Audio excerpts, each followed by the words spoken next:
boa noite a vocês, doutor Isolda, doutor Marcelo, a quem está nos acompanhando também. Eu agradeço a todos, agradeço muito, doutor Marcelo e doutor Isolda, por aceitarem o convite para a gente conversar sobre um tema aí que é tão ainda cheio de desinformação, então eu acho que é importante a gente compartilhar as informações corretas. Queria só perguntar para vocês se vocês estão ouvindo um ruído, assim, que eu tô ouvindo, parece que eu escuto um ruído aqui comigo. Aqui não tá não, mas pode ser vou tentar desligar ali o aquário, não sei se é isso. Não, eu acho que não, acho que é mais quando eu tô falando, mas a gente vai tentando se ajustar aqui. Tá. Tem ruído quando você está falando. Eu achei que era o meu fone, mas vamos ver. Bom, gente, então eu gostaria primeiro, doutor Marcelo e doutor Isolda, para a gente começar aí a conversar um pouquinho, que vocês se apresentassem, falassem a área de atuação de vocês, para a gente só dar uma localizada em todo mundo aí que está pronto para conversar com a gente, por favor. Quem preferir começar. Pode ir lá, doutora. Posso ir? Bom, eu sou médica fisiatra, né, que é o médico especialista em medicina física e reabilitação. Eu tenho uma pós-graduação em cannabis medicinal e uma certificação internacional. Comecei a prescrever cannabis em 2019, de verdade mesmo, 2020, né, e tenho aprendido cada vez mais ao longo dos anos. Bom, meu nome é Marcelo Silvestre, sou médico pela USP. Bom, atualmente prescrevo cannabis este ano, né? A partir deste ano tenho estudado sobre o assunto, me interesso bastante pelo tema.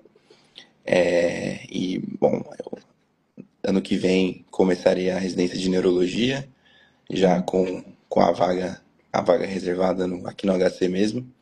E atualmente estou na Marinha do Brasil também, servindo como médico lá no comando. Massa. E vou só me apresentar também, eu sou Sabrina, eu sou fisioterapeuta, eu sou responsável pela clínica Funcionalidade, e lá a gente atende diversos pacientes com quadros de dor crônica ou pacientes com alguma doença neurológica.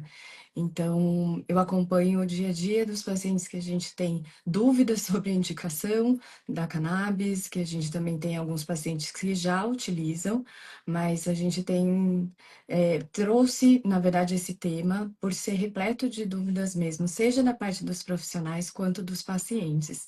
E recebi, assim, quando a gente propôs o tema, que realmente é um tema que muito cheio de tabu, ainda tem um pouco de preconceito, então a gente precisa desmistificar algumas coisas e passar as informações de uma forma mais adequada. Bom, então a gente fez mais ou menos um roteiro do que a gente poderia abordar, quem tiver dúvida também for querendo colocar, e algumas dúvidas que pacientes trouxeram para nós também, tá bom? Então, eu tinha pensado primeiro da gente entender o que é a cannabis em si, né? E que a cannabis medicinal e quais são os princípios ativos que podem ser utilizados de forma terapêutica. Aí eu não sei quem gostaria de comentar um pouquinho sobre isso. Bom, eu posso comentar um pouco. Bom, a cannabis ela é uma planta medicinal muito antiga, né? De uso antes de Cristo. E foi usado no Império Chinês, na Índia, na Pérsia, Grécia e Roma. Começou a ser usado na Europa a partir do início do século XX. E nesse século XX e ao decorrer dos anos foi se criando um pouco mais do estigma em relação ao uso da cannabis como recreacional, e esse assunto foi se perdendo, né, aos poucos. E ele vem voltando já há alguns anos, e justamente como estudos para a gente tentar ver aonde que se encaixa bem nos pacientes para tentar ajudá-los, né? A cannabis ela tem mais de 1.000 substâncias, só em torno de 100 delas ali são canabinoides, que agem nos receptores endocannabinoides no nosso corpo. Os mais comuns são o canabidiol, que é o CBD, e o THC, que é o tetrahidrocannabinol. O tetrahidrocannabinol, ele é a substância psicoativa, então ele leva a sintomas mais característicos do que seria ali, por exemplo, uma alteração de senso-percepção. E no caso do CBD, entraria mais a questão da analgesia, ansiolítico, mas as duas substâncias atuam da mesma forma, atuam nos mesmos receptores. O THC diretamente, como agonista parcial, e o CBD ele atua em alguns mecanismos ao redor, atuando não tão diretamente, mas contribuindo aí no sistema endocannabinoide. Além do CBD e do THC, existem outras substâncias, como o CBG, o CBN, THCV, que são siglas também que representam os canabinoides. E também temos flavonoides e terpenos também, que são outras substâncias. Então, é bastante coisa, né? E cada uma delas ali tem uma função, mas todas acabam atuando nesse mesmo sistema, que seria o sistema endocannabinoide. É. O que é O, fascinante, pelo menos para mim, é porque tem um negócio que já existe, uma planta que já é usada há tanto tempo e foi discriminada durante um período, décadas e décadas, e tem tantas moléculas para serem estudadas ainda, com tanto potencial terapêutico, que eu acho importante cada vez mais colegas médicos e outros profissionais da área da saúde estarem estudando a respeito. O termo cannabis medicinal, ele é mais para diferenciar o uso terapêutico do uso adulto, né? Mas a gente está falando da mesma planta, dos mesmos extratos, só que com usos diferentes, né? Da minha parte, eu sou muito fã dos terpenos, viu, doutor Marcelo? Sou fã do Mirceno, do Limoleno, Linalol. A gente vai se aprofundando, vai estudando, vai se encantando cada vez mais, e aí tem detalhezinhos aí que são importantes na hora de pensar em estratégias terapêuticas. E já faz muito tempo, assim, na verdade, faz quantos anos que que a cannabis já está regulamentada aqui no Brasil, assim? Quanto tempo, em média, que ele já está sendo comercializado aqui? Posso falar? A parte legislativa também é importante saber. Aqui no Brasil, desde 2015, foi lançada a RDC, que é a Resolução da Diretoria Colegiada da Anvisa, que autorizava a importação para indivíduos, né? Uhum, Em 2017, teve o registro de uma medicação, que é o Mevatil, que foi vendido em farmácias, não sei se ainda é. Em 2019, foi publicada a EDC 327, que normatiza a autorização sanitária para venda em farmácias, e em 2022 atualizaram a questão da importação, que é a RDC 660.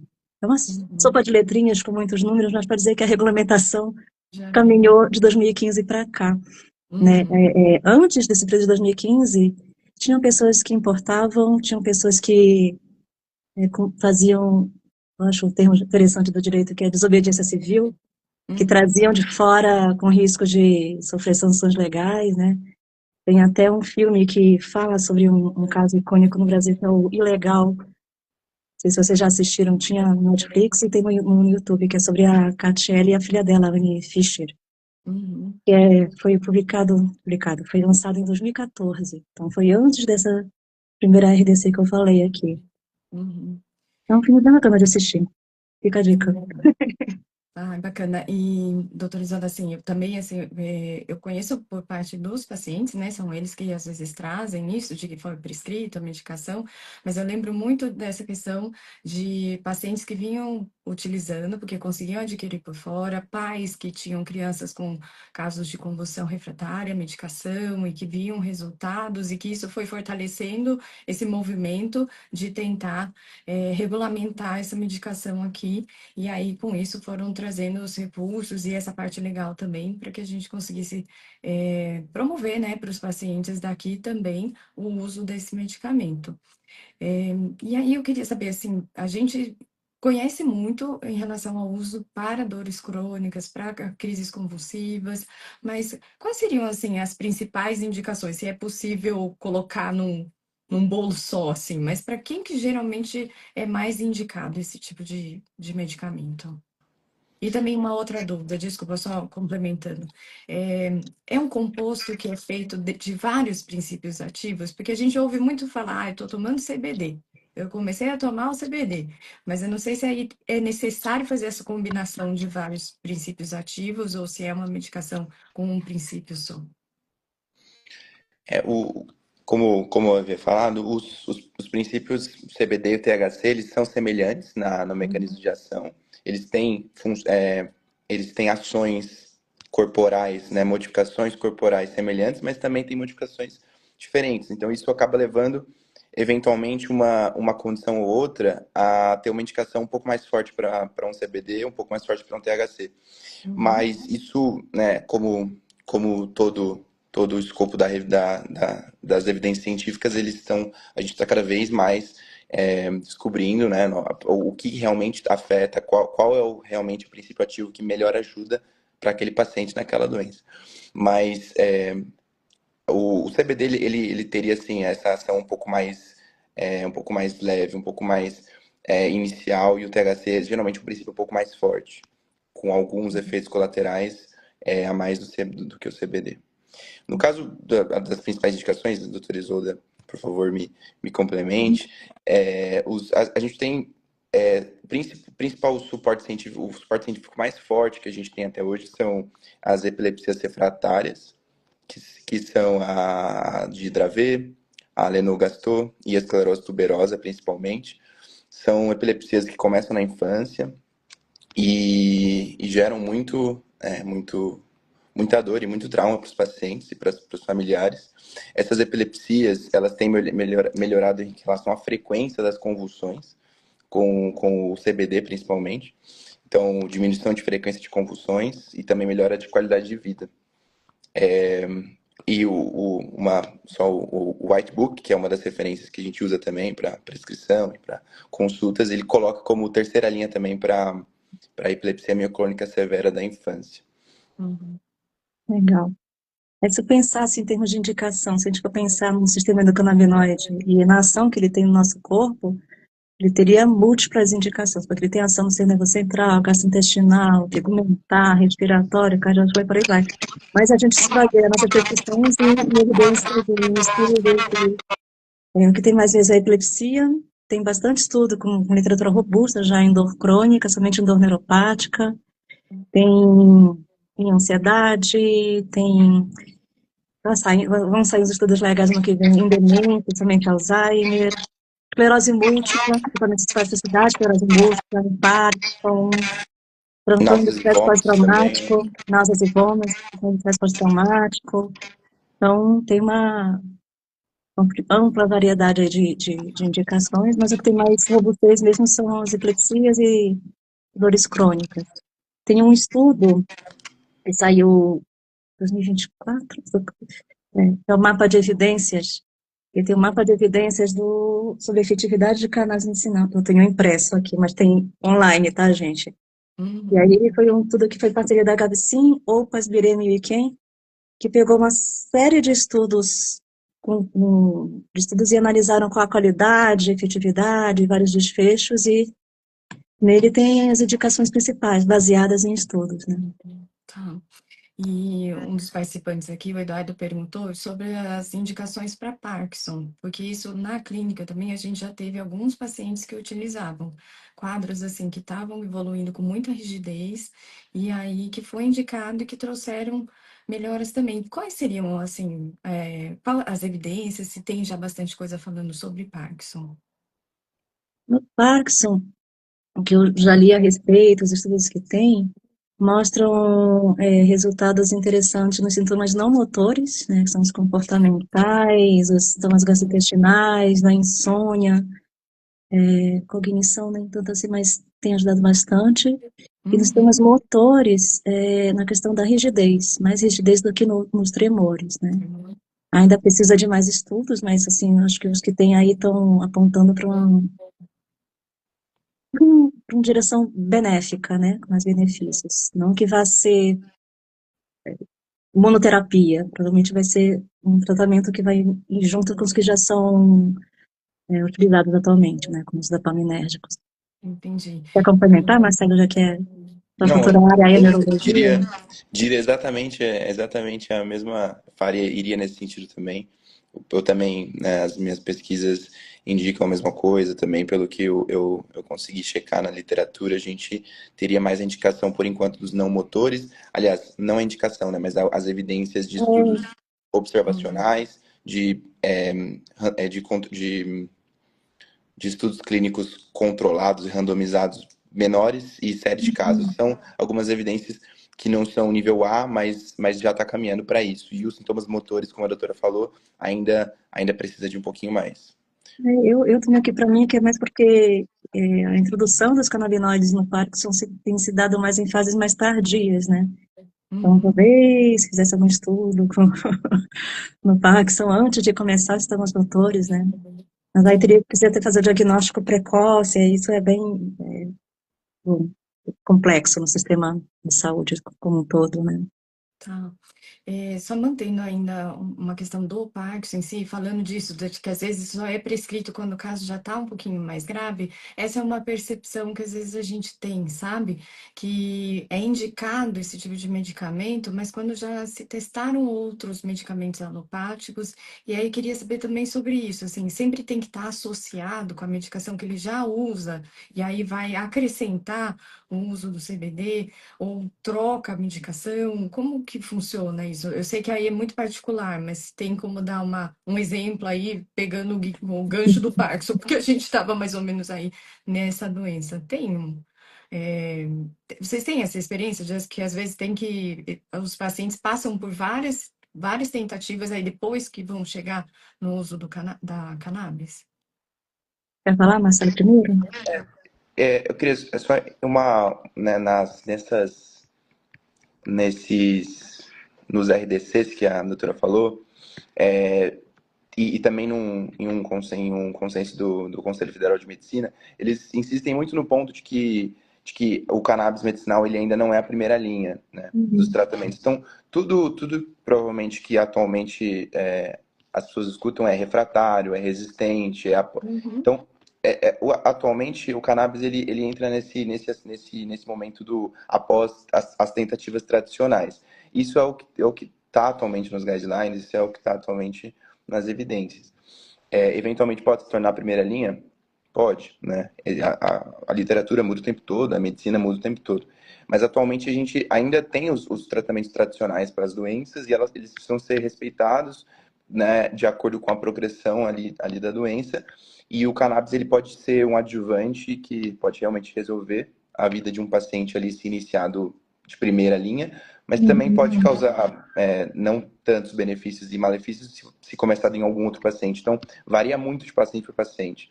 Não existe ainda. É um tratamento muito individualizado, né? Então, não dá para colocar todo mundo no mesmo cestinho aí.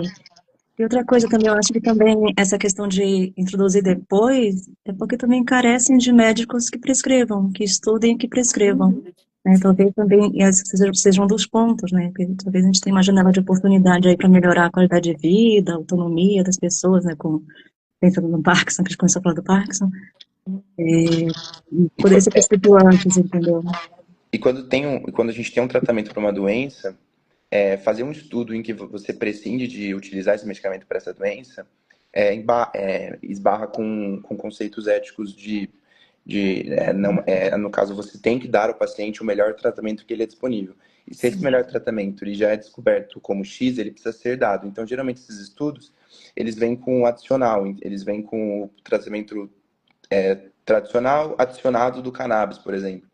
Não dá Uhum. para dar um placebo para um paciente que já tem um tratamento melhor que esse, entendeu? Uhum. Então, por isso Entendi. que fica complicado de fazer estudo nesse sentido. Uhum.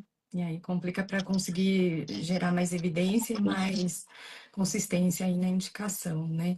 E esse medicamento, a cannabis, gera muitos efeitos colaterais, assim, porque também os pacientes ficam com medo de ficar com algum efeito, assim, que se sentir mais dopado, assim, mais sedado. Isso acontece, assim, quais são os efeitos colaterais mais comuns, assim, com o uso? É muito dose dependente e paciente dependente também, né? Os mais comuns é hipotensão, taquicardia, sonolência, boca seca, pode ter aumento ou redução do apetite, mais tontura, visão turva, euforia, pode acontecer, e tem outros também, né? Uhum.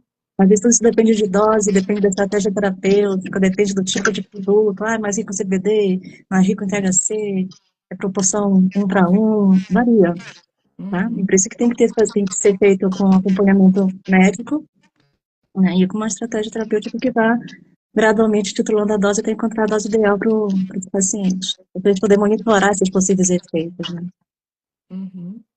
No E, caso da ansiedade, da paranoia, da psicose, né, que são os efeitos colaterais psiquiátricos barra psicológicos, eles são mais prevalentes em populações que já são suscetíveis. Então, um paciente que já tem algum problema psiquiátrico de base ou alguma psicose, ele teria essa chance maior, entendeu? De sentir esses efeitos colaterais psiquiátricos. uhum. Isso Ou é uma contraindicação, né? A pessoa já tem histórico de psiquiátrica grave não controlada, que já fica assim. isso é uma contraindicação, inclusive, né? Histórico pessoal de psicose ou bipolaridade é absoluta. E no caso, histórico familiar de psicose ou bipolaridade seria uma contraindicação relativa. Justamente porque esbarra nisso. O paciente ele tem um perfil que poderia causar mais efeitos colaterais. Certo. E o acompanhamento clínico, por exemplo, eu acho que ainda está com um pouco de ruído. Eu fico tentando me mexer aqui para não dar tanto. Acho que agora melhor. Por exemplo, você pensa sobre a prescrição. Que tipo de exame o paciente tem que fazer durante o tratamento, sabe? Para ver se não está acontecendo alguma repercussão sistêmica. Existe algum exame de sangue, algum exame laboratorial que tenha que ser feito antes e ao longo do tratamento, além desses sintomas, né, de como que o paciente vai relatando. Mas tem algum exame que ele precisa fazer de rotina, assim, para o acompanhamento do uso? Para mim, fundamentalmente, a questão da função hepática, né? Porque o metabolismo é hepático. E a grande maioria dos pacientes que, no meu consultório, pelo menos, de dor crônica, e acho que o Marcelo deve passar por isso também, eles já chegam com polifarmácia. Então, a gente pensa na questão das interações medicamentosas também, que a gente tem que ficar de olho, né? Então, Uhum. a função hepática é fundamental aí. Se o paciente tomar anticoagulante, pedir um coagulograma, né? Mas, assim, eu acho que eu fico mais atenta nessas duas questões. Tu pedes mais algum outro exame, assim, de rotina, Marcelo? Eu peço vários, assim, mas o que eu fico de olho mesmo é função hepática e coágulo, se tiver com anticoagulante. Uhum. É um ponto, né? No caso, em questão de exames mesmo, existem exames que são necessários para a retirada de medicação, Hum, né? Indo um pouco lá no o tópico do SUS de retirada de gratuito, né? Eles uhum, exigem eletroencefalograma, hemograma, creatinina e eletrólitos para retirada desse medicação, né? A partir de 2024. Acho que a gente vai entrar nesse tópico ainda, mas então daria para considerar também um hemograma, uma creatinina, eletrólito. Eu diria também no caso, um perfil sim. metabólico, né? Porque mexe muito com o apetite, mexe muito com, então, eventualmente, perfil metabólico. Mas é isso, volta mais para o rastreamento básico, eu acredito, assim, de prevenção primária mesmo, do que já é recomendado na preventiva, e a função hepática devido a essas questões das interações, que realmente são muito importantes. Certo. A gente vai mudar um pouquinho desses pacientes neurológicos, mas porque surgiu uma pergunta aqui que foge um pouquinho do nosso âmbito, mas eu achei muito interessante, que é se existe benefício do uso da cannabis nos esportes. Não sei se é uma questão pós-lesão, ou se vocês têm algum tipo de experiência aí pensando em atleta, mas na parte esportiva. Eu tento só atleta amador, né? Não é meu foco muito na alta performance, mas tem alguns estudos que mostram que tem benefícios sim, na questão de recuperação, prevenção da questão de dores inflamatórias por conta do overuse, né? E aí Uhum, tem várias composições que podem ser utilizadas aí, CBD, o CBG, CBC, aí varia de acordo com cada um, né? Agora, esporte para performance competitiva tem que ficar de olho porque tem restrições, né? Isso, de do doping, doping, né? que eles É. fazem lesão de THC, né? Tem Uhum. experiência, Marcelo, com lesões de esporte? Na verdade, em relação ao esporte, não, mas fisiologicamente faz sentido, né? É, Devido às ações anti-inflamatórias mesmo do CBD, do THC, biologicamente é plausível, né? E é. aí, mesmo sendo plausível, precisa comprovar cientificamente através dos estudos. Mas esse em relação aos esportes especificamente, eu não tenho essa Quem se experiência. interessa em uso no esporte, tem um perfil bem legal no Instagram, que é do Fernando Paternos, que é do Atleta Cannabis. Ele fala da vivência dele com o uso da cannabis, da performance dele, os acompanhamentos que ele faz, bem legal. Bacana. Eu realmente é um aspecto que eu não acompanho, não entendo mesmo. É, mas era só para esclarecer, se tiverem mais dúvidas aí em relação ao esporte. E eu queria tirar uma outra dúvida, assim, a gente falou muito de que às vezes é difícil encontrar alguém que possa prescrever, né? Porque a pessoa às vezes não tem tantos médicos aí capacitados. E qual que é a formação ideal, assim, para começar a prescrever mesmo? Tem alguma especialização? Eu não sei como funciona isso para você se tornar apto a prescrever a cannabis. Cannabis medicinal ou endocrinologia não é uma especialidade médica, é uma área de interesse, né? Uma área de estudo. A gente não pode Uhum, falar que é especialista em cannabis, porque não é uma especialidade reconhecida pelo conselho. Mas a pessoa que está interessada, o médico que está interessado em prescrever, tem que estudar, e tem várias formações, tem capacitações internacionais, como eu que eu fiz, que eu fiz pela UQAM, tem pós-graduações Lato Sensus, tem cursos, workshops, tem mentorias. Eu estou atualmente fazendo uma com um colega que é o Guilherme Neri, que é do Instituto Cannabis na Prática, bem legal para quem quer aprofundar ainda mais.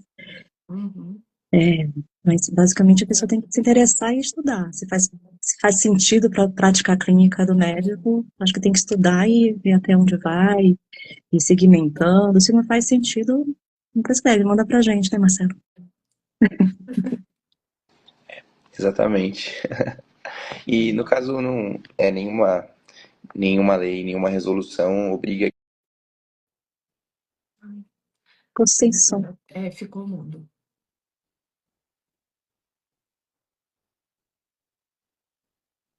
Tá sem som, Marcelo. Será que aconteceu? Voltou agora? Voltou. Voltou. Então, tava falando que nenhuma das resoluções, nem a 327, nem a 660, exigem que o médico tenha alguma especialidade. Então, é um generalista mesmo, com registro no CRM, né? Mas não necessariamente tem uma especialidade, não precisa ser neurologista, psiquiatra, fisiatra, né? Mas é claro, né? Não dá para prescrever algo que você não sabe. Então, sempre bom fazer essa Uhum. pós, fazer essa capacitação, fazer esse curso. E, bom, é isso. Qualquer coisa, manda pra gente. O Tem que a gente. dificuldade? Tem Perdão. dificuldade. Eu estava lendo aqui uma pergunta. Tem dificuldade. A minha irmã, gente, olha lá. Dificuldade de prescrição adequada e onde conseguir. Sim, porque são as principais dúvidas que a gente tem, porque às vezes a gente acha que o paciente tem indicação para utilizar, né? Mas aí precisa de um profissional que consiga acompanhar e como adquirir o medicamento também, né? Conforme Uhum. a gente propôs esse tema, então surgiram várias dúvidas mesmo, assim, até foi engraçado, me perguntaram se eu ia começar a vender na clínica, eu falei, não, gente, veja bem, a gente não pode, a gente indica para os médicos e eles vão acompanhar. Então você vê que ainda tem muita falta de informação, né?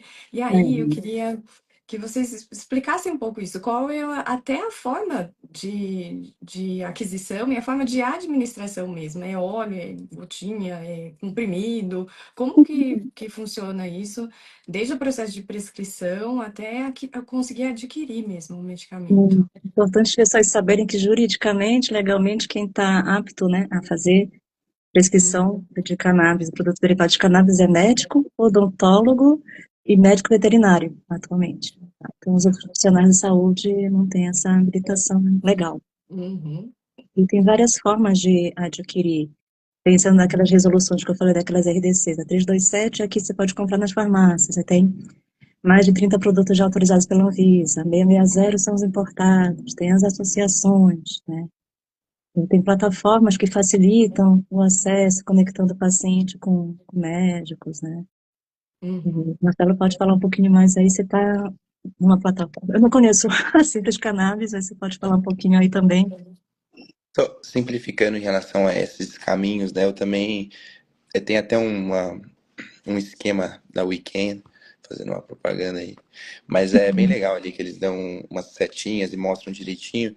Mas é basicamente o produto, ele pode ser importado ou ele pode ser adquirido no Brasil, né? Acho que essa é a primeira pergunta ali, se a Anvisa disponibilizou no Brasil ou não. Se disponibilizou, aí precisa de uma receita especial, que ela é uma receita tipo A ou tipo B, a depender da quantidade de THC que vai ter na Uhum. fórmula. E com essa receita especial em mãos, prescrita para o médico, né? Tem um TCLE, que é um termo de consentimento livre esclarecido, que ele não é obrigatório, mas ele é recomendado, e depois disso ele pode comprar na farmácia regular mesmo, né, André? Qualquer farmácia da região, desde que ela seja registrada na Anvisa, tenha permissão da Anvisa também, mas basicamente a farmácia da sua esquina provavelmente pode vender, né? Dependendo das regulações. E essa é uma opção. A outra opção seria realmente a importação. E nesse sentido, provavelmente a Anvisa, você escolheu, ou seu médico prescreveu uma medicação que não está liberada pela Anvisa, e ela teria que ser importada. E nesse sentido, não precisa ser uma receita especial, pode ser uma receita simples. Mas o processo ele precisa, aliás, passar pelo registro da Anvisa. O paciente precisa se registrar na Anvisa. E a importação também, né, cheio de regulamentos, de processos, mas demora um tempo, né? Demora em torno de uns 20 dias para a Anvisa.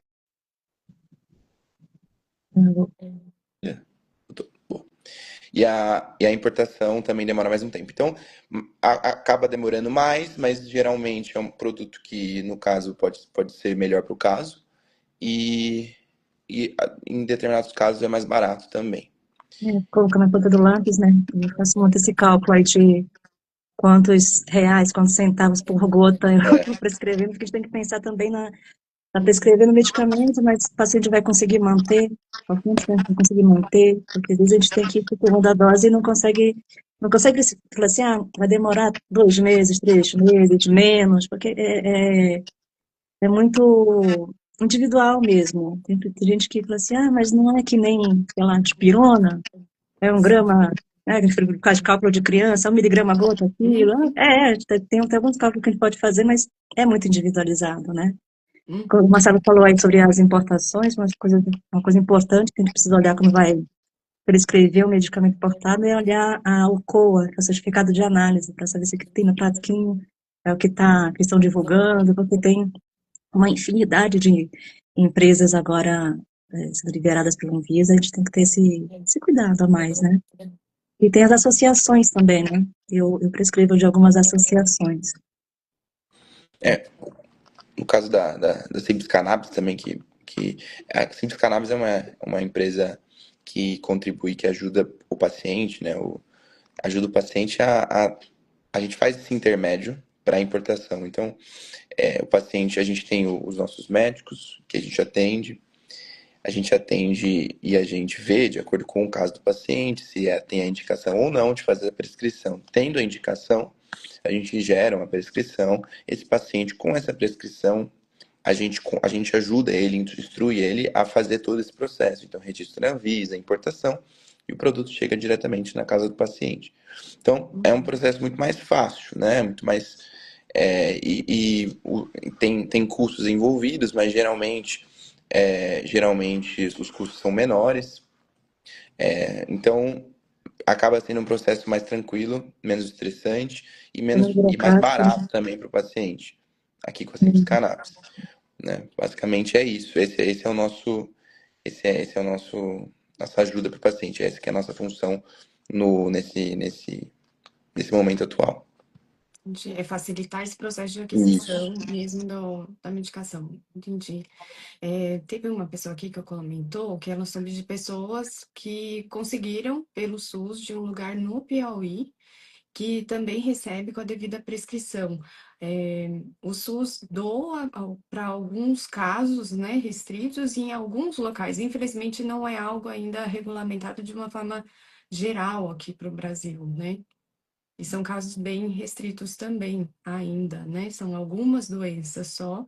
Por exemplo, aqui em São Paulo, pelo que a gente conversou previamente, ainda não estão liberando essa medicação. Pelo governo do estado, o governador atual Tarcísio assinou liberação em 2023 para Dravet, Lennox-Gastaut e esclerose tuberosa. E hoje eu recebi uma sobre a Prefeitura de São Paulo que está ampliando isso, mas ainda está em processo de tramitação aí de estabelecer algumas coisas, né? Parece que vai ampliar as indicações, mas questões burocráticas, como é que vai ser, onde vai pegar, como é que, enfim, ainda está muito no início, mas na norma técnica foi Uhum. liberada agora dia 10 de julho, está super recente. Eu acho legal porque é um sinal de que as coisas estão andando, né, no sentido jurídico de regulamentação. Uhum. Deveria ser nacional já. A gente só ouve picadas histórias, é aqui em São Paulo, aí tem no Rio, aí tem Piauí, tem, enfim. Que outros lugares, a gente conversou mais cedo, você falou para eu discutir outros lugares, outros estados que estavam com o SUS liberando. Eu pesquisei o Distrito Federal, tá? E o Paraná também já está em fase de distribuição. E aí outros estados ainda estão em planejamento. Certo. Surgiram umas dúvidas também aqui, que o pessoal perguntou sobre casos de herpes zoster. Se vocês têm relato, alguma experiência com um caso de dor pós-herpes zoster, que é uma dor crônica e realmente difícil de tratar e prolongada, e uma dor no nível bem elevado. Vocês têm alguma experiência com casos com herpes? O pós-zoster é uma dor terrível. Então, Uhum. eu tenho um caso só, e assim, foi para ajudar mais na questão da ansiedade, do sono e na percepção dolorosa, que é uma coisa interessante que o THC faz também, quando a gente entra com medicamento. Mas Uhum. ele foi para andar em paralelo. Esse meu paciente ele teve até que fazer bloqueio de nervo, mas não tem muito estudo especificamente em zoster. Mas ajudou na qualidade de vida desse paciente específico. Uhum. Você Os, tem? os ossos, os ossos se enquadraria como uma dor neuropática, né? Então, Né? dentro desse contexto, como estudos de dor neuropática no geral indicam positivo, daria para pressupor isso, mas realmente, como a doutora falou, não tem estudos especificamente sobre essa doença, né? Ou pelo menos não tantos estudos. Certo. E eu acho que a dor crônica influi em tantos outros aspectos, né? Que aí, com isso, a cannabis acaba ajudando, porque a dor crônica é multifatorial, né? Sempre está associada aí a transtornos de sono, ansiedade, então acaba beneficiando mesmo. Uma outra pergunta que trouxeram é em relação a casos de psoríase. Vocês já tiveram alguma experiência? Eu tenho eu pessoalmente não tenho experiência muito na questão dermatológica. Tenho um colega que tivesse aqui, poderia responder, que é o Dr. Guilherme Marques. Guilherme, ele é dermato e está na PMC e na Ambicam. Aliás, a Ambicam é a Associação Médica de Endocrinologia, ela é específica, é uma associação específica para médicos, discute casos e ver questões jurídicas, legais da comunidade médica, e a PMC, ele é a Associação Pan-Americana, ela é multiprofissional. Então, tem profissionais fisioterapeutas, odonto, psicólogo, farmácia, né, da farmacologia também. Bem legal, para quem se interessa pelo assunto. O Guilherme está nas duas. Mas eu participei de um congresso esse ano e vi um relato de caso que eu fiquei assim assustada até com os resultados, que foi muito incrível, tipo de semanas assim com o uso tanto por via oral, via sublingual, quanto tópico, né? Mas era relato de um caso, não dá pra gente generalizar assim. Mas faz sentido, para mim faz sentido. Faria sentido usar. Novamente, a questão da biológica, da plausibilidade biológica, né? Hum, Psoríase geralmente é uma doença que vem acompanhada de sinais sistêmicos, muitas das vezes, né? ele é acompanhado de outros sintomas. E uma inflamação que acaba acometendo não só a pele, mas pode acometer outras partes do corpo. É uma desregulação, enfim, muitas vezes sistêmica. Então, faria sentido um tratamento sistêmico para, né, para modular a resposta inflamatória e imunológica. Mas também não tenho experiência em relação a isso. Entendi. Mas Uma isso coisa que tudo eu... que está saindo aí, eu acho que tem uma turma bacana aí da pesquisa que está estudando isso, quem sabe daqui a uns anos a gente fala assim, tem que usar, vamos usar, que faz efeito. Eu sou entusiasta, então sou suspeita. Interessante, eu não sabia que tinha até esse uso tópico da cannabis. Para mim era só a questão do óleo mesmo, não sabia que tinha. Interessante mesmo. E funciona Eu acho bem, viu, via tópica. Falo por legal, experiência própria. legal. Ano passado, ano retrasado, eu lesionei minha mão direita e eu fiz parte do tratamento eu fiz com tópico. Uhum, Então, me ajudou a dar uma acelerada no processo de reabilitação, porque eu tive que fazer terapia ocupacional, porque foi polegar e tal. Não uhum, fosse o olhinho e outros, né, adjuvantes, junto com a reabilitação, obviamente, sim, entendi. facilitou meu processo, né, de recuperação. Legal. Eu gosto. E ouvindo vocês falarem, entendendo um pouco mais do assunto, dá para entender por que que tem indicações tão diversas, né? Porque até uma pessoa que comentou que foi indicado em caso de câncer, de transtorno depressivo. E se você pensar, né, um câncer, por exemplo, né, envolve tantos sistemas que aí pode ser realmente indicado e ter os benefícios porque é um sistema que vai interferir, que é global, né? Então tem um efeito mais generalista no corpo, assim, é muito interessante. Na nossa prática clínica, tratando muito pacientes com dor crônica e pacientes com doenças neurológicas, o que a gente vê mais de resposta e indicação são realmente esses casos que tem a dor que é multifatorial e pacientes, por exemplo, que têm rigidez, quadros de aumento de tônus mais globais, né? Aí a gente percebe que eles têm uma resposta mais efetiva, não é algo tão segmentado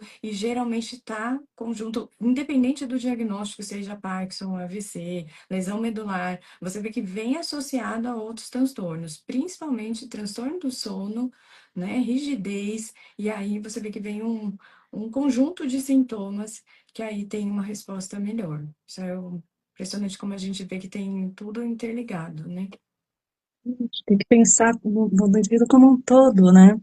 Eu Uhum. acho que é importante, eu sou suspeita que sou fisiatra, conheci a Sabrina na ACB, então minha formação é com trabalho com equipe multiprofissional, então eu acho que quando a gente junta, dá as mãos aí com os outros profissionais e com as outras especialidades, tudo flui melhor para o paciente, os resultados são melhores, né? Uhum. Então, pensando nesse sentido aí de indicações de para onde vai, para onde vem, né? Eu tenho alguns pacientes, né? Eu acompanho alguns pacientes Uhum. neurológicos que eu prescrevi a cannabis como um tratamento paralelo para a espasticidade. Eu Uhum. trabalho com saúde suplementar, convênios e faço aplicação de toxina botulínica terapêutica. E aí Uhum. eles demoram meses para o convênio liberar, e aí temos pessoas que não toleram muito medicação via oral, as mais comuns que a gente prescreve, né, baclofeno, tizanidina, para espasticidade. Para alguns pacientes específicos eu tenho prescrito, e aí o paciente tem conseguido fazer a reabilitação melhor, a físio, Uhum. as outras terapias, terapia ocupacional, com mais facilidade, né? Tem um efeito de diminuição de espasticidade bem interessante. Não é aquela diminuição, que nem da toxina, mas Sim, ajuda nesse período, assim, entre aplicações. certo.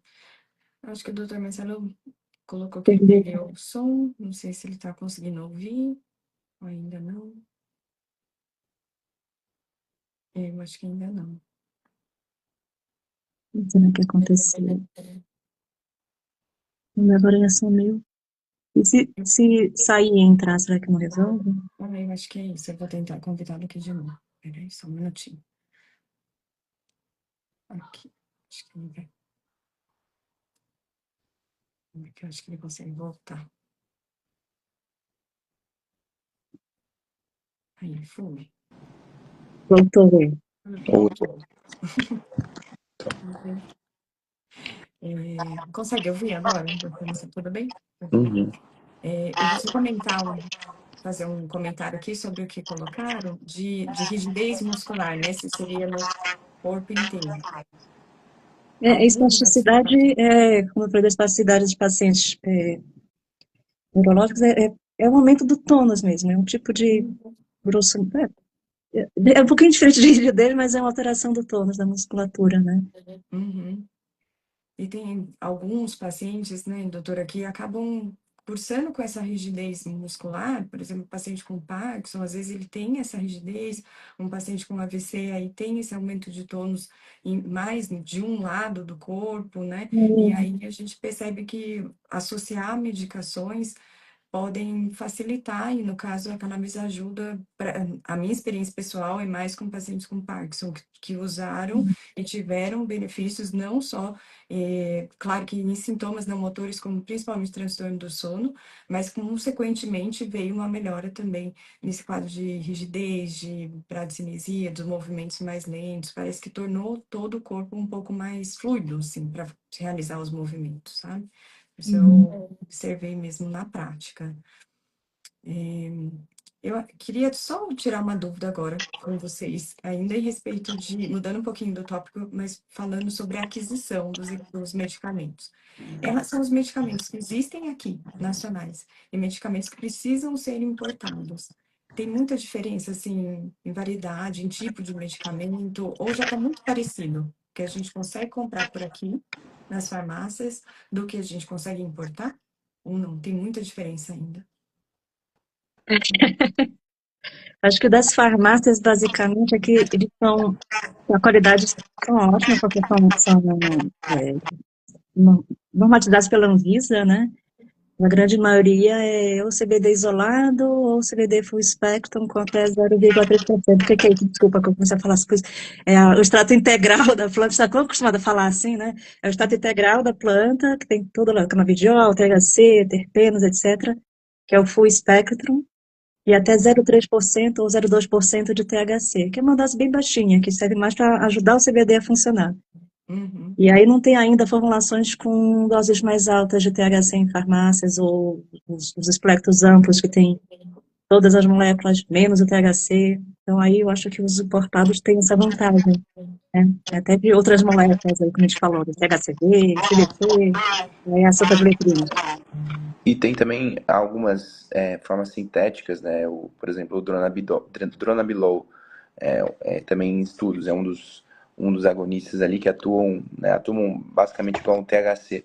Também, esse no caso teria que importar, mas aí são indicações mais específicas, dependendo da doença. A Nabilona também, que é outro medicamento também nesse sentido, e o Sativex, né, as Nabiximols, essas são três substâncias diferentes, são três princípios que já são derivados do CBD, do THC ali. Por exemplo, o Nabiximols, ele é 1 para 1, então ele é um spray oromucosal, né? Se a doutora também quiser complementar, mas ele também não é uma ele é um medicamento que não que teria que ser importado. Então, nesses casos, também não teria no Brasil. Entendi. E eu acho que não é muita experiência de vocês, vocês não costumam atender crianças. Doutora Isolda não atende. Eu Adolescente, atendo. criança. Atende. Ah, legal. E Eu só queria eu dar só CD, né, Sabrina? Eu atendo desde vai criança de tudo. recém-nascida, com atraso, até idosos, né? Entendi. Meu público maior é dor crônica, então eu atendo mais adultos, mas eu tenho algumas, como eu ia te falar, eu acompanho alguns pacientes adolescentes, né? Eu Tá, acompanho pacientes com paralisia cerebral, um outro caso de TEA, certo. né? E costumo indicar para eles também, assim, porque eu andei lendo alguns estudos também que aí já estão Para utilizando paralisia talvez cerebral eu tenho nesse. indicado, a grande maioria, na verdade, são as mães ou os familiares que perguntam, e o Sim. canabidiol? E Uhum. a cannabis? Eu ouvi falar, porque hoje em dia, né, eu tenho saudade do Google, agora tudo é IA, ChatGPT, a galera vai lá e coloca, Uhum.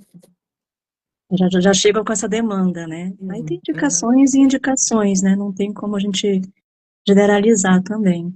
Uhum. Normalmente o paciente é criança, adolescente está em acompanhamento com algum neurologista, neuropédia, eu procuro conversar com o colega antes para ver se o colega já prescreve, porque aí eu já passo para ele, Uhum. acompanha com ele e tal, e a gente vai acompanhando junto com o tratamento de reabilitação. Uhum. Mas tem alguns casos que eu tenho um paciente que eu acompanho junto com o neuropediatra e está indo bem, bem bonitinho, o TEA. Os TEAs que eu acompanho têm nível de suporte 2 e 3, são mais, tiveram uma melhora na questão de comportamento, não é Uhum. nada que na questão cognitiva. Entendi. E bacana a partir dos pais também, essa procura, né? Porque eu estava pesquisando alguns relatos até de algumas mães que relatavam que tinham uns certos olhares assim quando falava, quando tinha prescrição. E é bacana ver que as mães também sempre, né? E mãe sempre pesquisa bastante, que é o melhor aí para o filho, então corre atrás mesmo de procurar outras estratégias. Legal também, acho que interfere em muitos aspectos comportamentais também, acho que é bacana saber que está abrindo bastante as indicações para essas outras áreas também, né? Uhum. Legal. E no TEA é interessante que ele tem, o TEA, no ponto de vista fisiopatológico, também tem relação com o sistema endocannabinoide, então são estudos ainda que não têm tanta robustez nesse sentido, mas são estudos, alguns estudos observacionais que têm mostrando essa melhora de comportamento, irritabilidade, hiperagressividade, agressividade e distúrbios de sono também. Uhum, E, assim, como a maior parte da cannabis, a gente precisa de ensaios clínicos randomizados maiores e mais padronizados, com metodologias mais robustas, mas o TEA também está caminhando nesse sentido, principalmente nessas queixas mais comportamentais mesmo. e a Adelaide colocou aqui, né, o quanto faz diferença atuar no comportamento, não pensando só na criança, né, mas para o adulto, para quem está Uhum. junto, isso interfere em todos os aspectos, né? Com Desde a certeza. socialização na escola, família, isso faz toda a diferença. Acho que tem que usar com cautela, com respaldo, mas de todos os recursos. Acho que isso é super importante. Bom, tô vendo aqui nosso roteiro. Acho que a gente conseguiu abranger vários aspectos. Acho que tudo que a gente tinha pensado em conversar a respeito dos pacientes neurológicos. Acho que os com os pacientes com dores crônicas, né, que é o que engloba, né, todos nós aqui também, que todo mundo atende. Os efeitos colaterais que vocês colocaram também, as contraindicações, acho que é muito isso que vocês falaram, se já tem algum sintoma, né, psiquiátrico, psicose, aí vai ser repensado. E as dúvidas que eram mais frequentes era em relação a como adquirir. Acho que o primeiro passo é procurar um profissional bem capacitado, né, que tenha formação aí, que saiba direcionar, e aí também talvez correr atrás dessas plataformas, seja Simples Cannabis ou outras formas de conseguir adquirir. Eu dou uma dica para o pessoal que está interessado, é entrar no site da Ambilcam, do paciente, né? E lá tem uma lista dos médicos da associação também. Então, já sabe que é um pessoal que já está há bastante tempo, então é legal, né? Mas tem plataformas diversas aí agora no mercado, mas tem que ter muito cuidado, que tem algumas que eu acho que são meio duvidosas aí. Eu digo dos aplicativos, né? Mas as plataformas como as cannabis e outras tem respaldo legal, tem um médico responsável, então isso tem que prestar atenção nisso quando for atrás também, tá? Certo. Tem mais uma pergunta aqui. É, o João, ele tem uma amiga que tem dor nos pés e joelho por conta de uma artrite psoríaca. Vocês já atenderam alguém com esse tipo de artrite? Isso é uma doença autoimune? O canabidiol seria indicado? O que que vocês acham desse caso? Artrite psoriásica, eu não tenho especificamente, não. Eu aprendi com artrite reumatoide e uso de imunobiológicos, né? E aí o canabidiol, na verdade, é a cannabis medicinal, um pouco como um tratamento coadjuvante, em paralelo com o imunobiológico.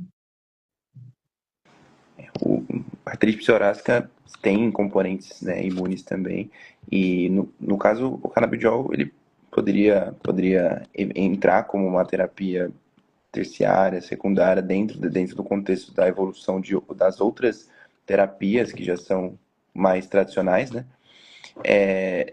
Mas cuidado só com isso, né? Da indicação. A indicação, ela é complicada de falar, ela depende dos tratamentos anteriores não estarem dando certo, e a gente está caminhando para um tratamento mais adjuvante, experimental. No momento, eu também desconheço um pouco em relação à indicação para isso, mas entra muito na Específico, né? dor crônica, né? Entra na dor Uhum. crônica, e pela dor crônica, ali as evidências já são um pouco melhores. Uhum. Então, pensando pela dor crônica, o processo da dor em si, mas não da resolução da artrite psoriásica em si, da psoríase em si, mas mais do conforto da dor do paciente, pode ter benefício. E aí, avaliar caso a caso. Eu vou só ler um comentário da Adelaide, que eu acho que representa muito de nós. Ela é psicóloga, tem tido bastante relato de exaustão materna, né, de adultos responsáveis por crianças, jovens com, acho que é TEA. Isso é a nossa dinâmica também, né? Quem trabalha aí com pacientes que têm problemas crônicos, a gente vê que chega num momento de exaustão mesmo, seja de quem está cuidando e, no caso de adulto, do próprio paciente, né? E o nosso papel, seja na físio, seja vocês médicos, é tentar dar bem-estar e aí usar todos os recursos que a gente tem disponível para gerar um bem-estar para os pacientes. Então, acho que a gente tem que saber mesmo de diferentes recursos, diferentes medicamentos, para poder usar de várias estratégias, né? De várias, e no nosso caso de físio também, saber para quem indicar, saber o que pode ajudar, porque às vezes é conosco que eles vão relatar alguns sintomas, algumas queixas, e aí a gente pode indicar para vocês, mas saber com clareza das indicações para poder usar de todos os recursos, né? Pensar na cannabis Uhum. como uma das estratégias. Acho que foi muito Uhum. importante que o Dr. Marcelo falou. A gente não pode negligenciar tratamentos que já têm forte evidência, né? Ninguém vai deixar de usar, né? Mas a gente pode complementar. Tem que também pensar nessas outras estratégias coadjuvantes. Acho que E é isso interessante que o TEA, estamos falando de duas entidades que ainda não são tão bem, não são tão bem exploradas em todo o seu potencial, que é o TEA e o cannabis medicinal, né?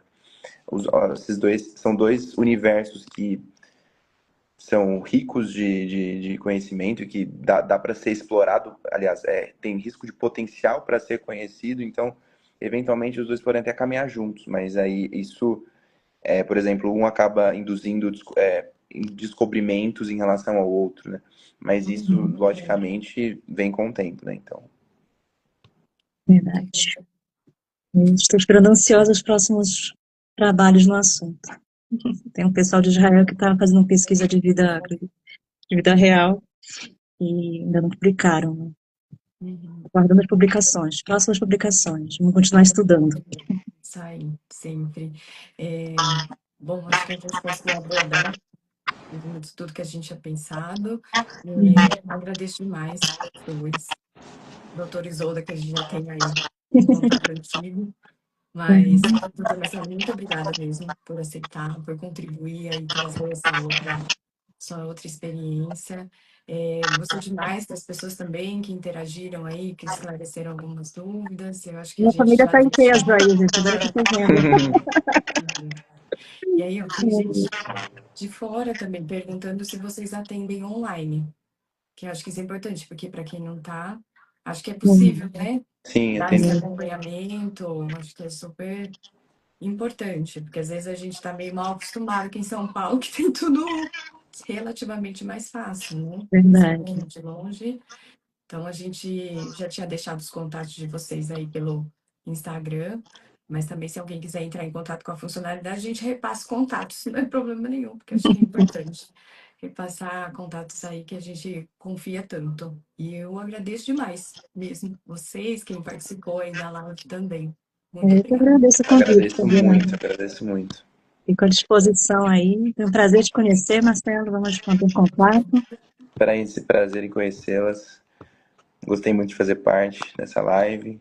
Espero contribuir para as próximas também, que a gente mantenha o contato. Obrigado, Sabrina. Obrigado, Zoda. Agradeço. Eu só agradeço mesmo a vocês, viu? E a todo mundo que participou. Obrigadão, gente. Tchau, tchau. Tchau, tchau, boa noite. Tchau, Boa boa noite. noite. Tchau, tchau.